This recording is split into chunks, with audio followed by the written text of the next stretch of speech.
রাসূল সাল্লাল্লাহু আলাইহি সাল্লাম বললেন, গলায় তাবিজ ঝুলানো শিরক। মান তাআল্লাকা তামিমা ফাকাদ আশরাকা। কেউ যদি তাবিজ ঝুলায় তাহলে ও শিরক করলো। যে কোনো তাবিজ, যে কোনো মাদুলি, কোরআন মাজিদের আয়াত লিখে তাবিজ ঝুলালে ডবল অন্যায় হয়।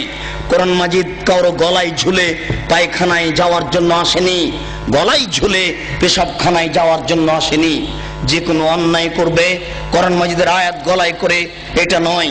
এদেশের কোরআন মাজিদের প্রথমে দেখবেন কতগুলি নকশা করা আছে, এই নকশার তাবিজ ঝুলালে এই হয়। এদেশে যারা কোরআন ছাপাচ্ছে, এরকম আকীদা যারা রাখে, এরাও মুশরিক। এই পাতাগুলি ছিঁড়ে ফেলতে হবে। এরকম কোরআন ছাপায় যারা, তাদের বিরুদ্ধে যতদূর শক্তি প্রয়োগ করা সম্ভব তা করার জন্য চেষ্টা করতে হবে। এরা জাতিকে ধ্বংস করছে, আপনাদের ধ্বংস করছে, মুসলমানকে ধ্বংস করছে এক মিথ্যা কৌশলে, শিরক করে, শিরক করিয়ে।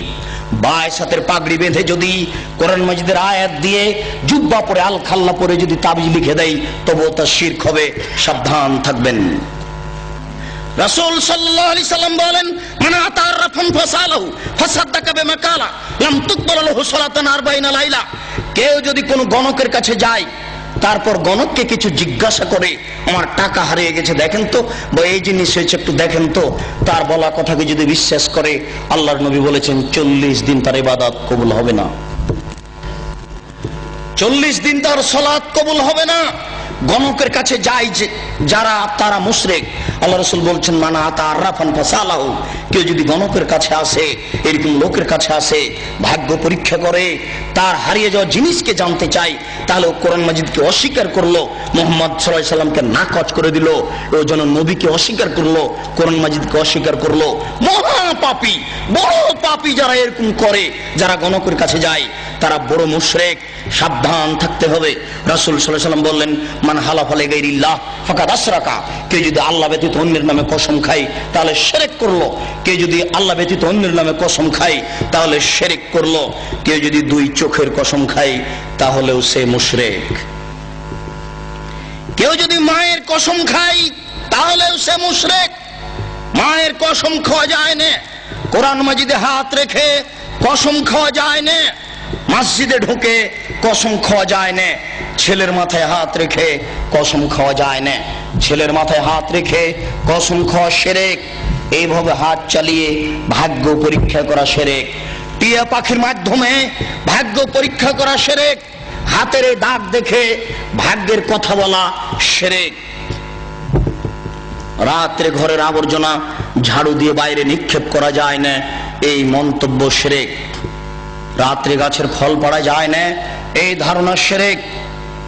রাত্রে মানুষকে বাকি দোকানের জিনিস বাকি বিক্রয় করা যায় না, দেওয়া যায় না, এই ধারণা শিরক। রাত্রে মানুষকে জিনিস কর্জ দেওয়া যায় না, এই ধারণা শিরক। সকালে সকালে দোকানের জিনিস বাকি বিক্রয় করা যায় না, এই ধারণা করা শিরক। অপবিত্র অবস্থায় ঘর ঝাড়ু দেওয়া যায় না। আপনার স্ত্রী, আপনার বৌমা অপবিত্র অবস্থায় ফরজ গোসল না করে ভাত রান্না করতে পারে না, ঘর ঝাড়ু দিতে পারে না, এইগুলি ধারণা করা শিরক। আপনার স্ত্রী, আপনার বৌমা অপবিত্র অবস্থায় ফরজ গোসল না করে সব কিছু করতে পারে, ঘর ঝাড়ু দিতে পারে, ভাত রান্না করতে পারে, ভাতের পাতিল থেকে ভাত বের করতে পারে, মানুষকে খাবার দিতে পারে, পারে না নামাজ পড়তে, সালাত আদায় করতে, পারে না কোরআন তেলাওয়াত করতে, এ ব্যতীত যা কাজ আছে সবকিছুই করতে পারে।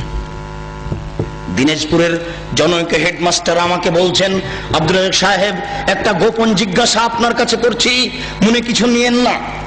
আমরা অপবিত্র অবস্থায় রাত্রে ঘুম থেকে উঠে বা বিছানা থেকে উঠে হাতে রুমাল জড়াই। হাতে রুমাল জড়ানোর পরে ওই যে দরজাতে যে খিল আছে, বন্ধ করা আছে খিল, ওটা বুঝেন কি? ওই খিলটা হাতে গামছা জড়ানো অবস্থায় খুলি, কেননা এ হাত যদি কাঠের সাথে লেগে যায় তাহলে কাঠ অভিশাপ করবে।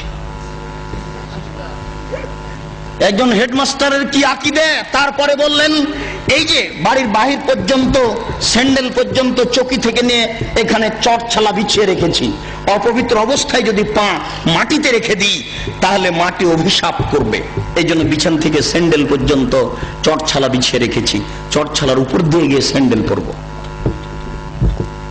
একজন মাস্টারের আকীদা এরূপ। এই দেশে এরকম আকীদা চলে। গরুকে লাথি মারা যায় না, এই ধারণা শিরক। ধানের উপর দিয়ে জুতা পায়ে দিয়ে হাঁটা যায় না, এই ধারণা শিরক।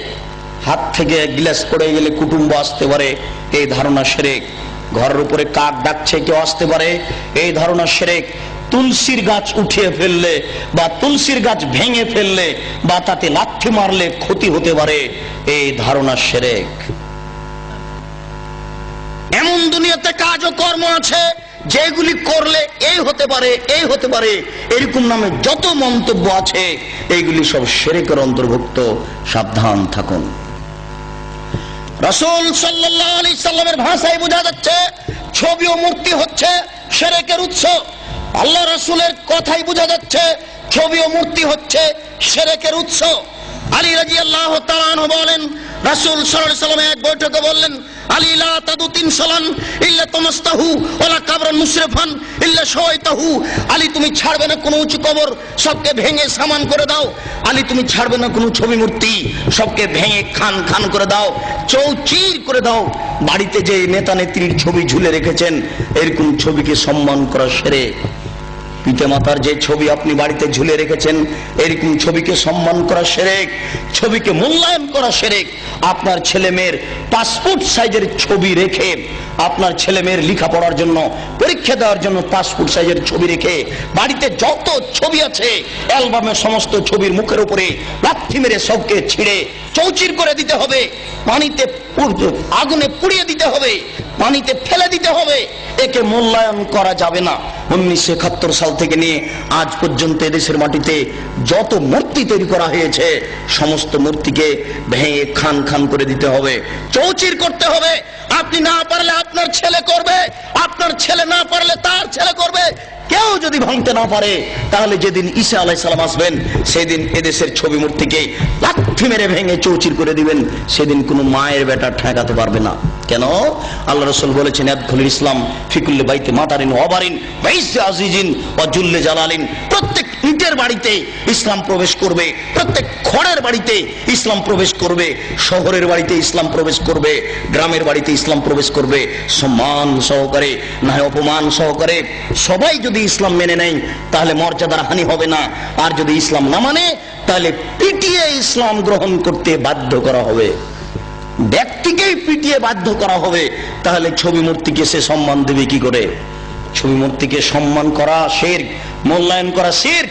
আজ এখান থেকে উঠে বাড়িতে ঢুকে শোকেজে যত পুতুল আছে, যত ছবি মূর্তি আছে, আপনার আমেরিকা থেকে আনা যদি সোনার হরিণ হয়, তবু লাথি মেরে ভেঙে চৌচির করতে হবে। ওকে মূল্যায়ন করা যাবে না।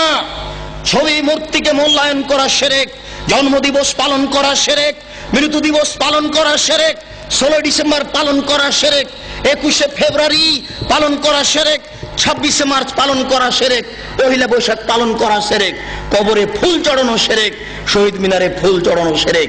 21শে ফেব্রুয়ারি যদি সারা বাংলাদেশের নারী পুরুষ পায়ের জুতা খুলে হাতে ফুল নিয়ে বরকতের কবরে দেয়, শহীদ মিনারে দেয়, তাহলে কি তারা বরকতের 1 পয়সা উপকার করতে পারবে?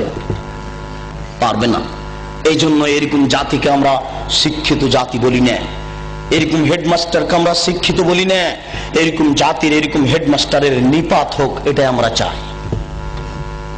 যার দ্বারা জাতি উপকৃত হতে পারে না, যে শিক্ষিত সমাজের দ্বারা জাতি কবরে যায়, জাতির পরকাল হারায়, ওরকম শিক্ষিত সমাজ আমরা চাই না।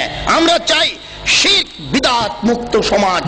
যে শিরক বিদআত মুক্ত সমাজে আল্লাহকে সন্তুষ্ট করতে পারবো। অনেক সময় পাপ করলেও আল্লাহ ওরকম অসন্তুষ্ট হন না। শিরক করলে,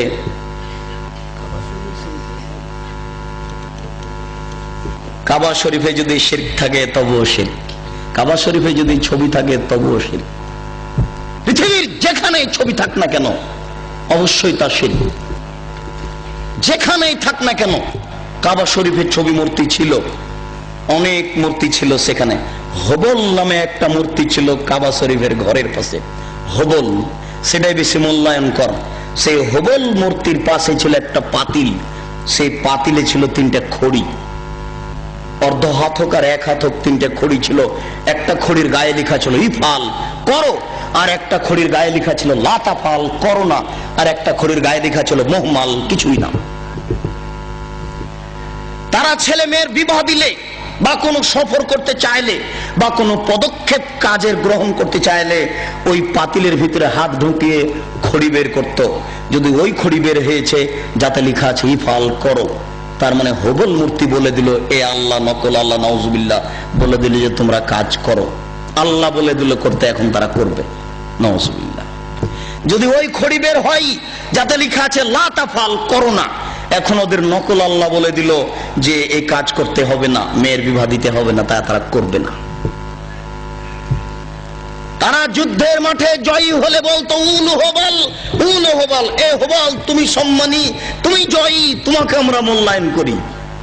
মানুষ শিরক করত। মহান আল্লাহ বলেন জাল হক এসেছে সত্য, ওয়াজাহাকাল বাতিল চলে গেছে মিথ্যা, ইন্নাল বাতিলা নিশ্চয় মিথ্যা, কানা যাহুকা চিরদিন মিথ্যা। এই বলে আল্লাহর নবী লাঠি হাতে করে কাবা ঘরে ঢুকে যত ছবি মূর্তি ছিল সবকে ভেঙে চৌচির করে লাথি মেরে বের করে দিয়েছেন। ওই ছবি মূর্তি আবার আপনি মুসলমানের বাচ্চা হয়ে ঘরে ঢুকিয়েছেন, ওই ছবি মূর্তি আবার আপনি শোকেজে সাজিয়েছেন।